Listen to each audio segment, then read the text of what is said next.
చిన్న కారణం వల్ల ఆ రోజు నిజంగానే పాస్టర్ గారు మా ఇంటికి ఎందుకు నడిపించారో దేవుడికే తెలుసు, నాకు తెలుస్తుంది. సడన్ గా అయ్యగారు అమ్మగారు వచ్చారు. చిన్న అబ్బాయి పుట్టిన కాడి నుంచి నాకు కీళ్ళ వాతం ఉంది. అది నాకు ఎప్పుడు తెలియలేదు. కింద కూర్చోలేను, మార్నింగే లగలేను, చాలా బాధపడేదాన్ని.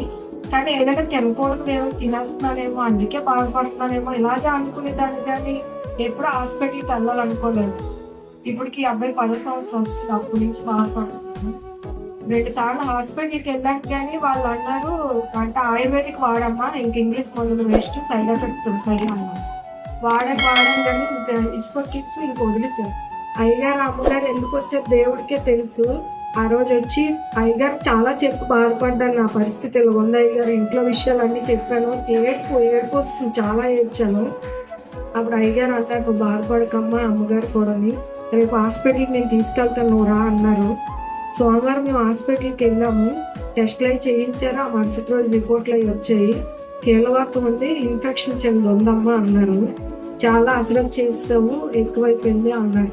మందులు కొంచెం 6 నెలలు వాడాలి అని అన్నారు.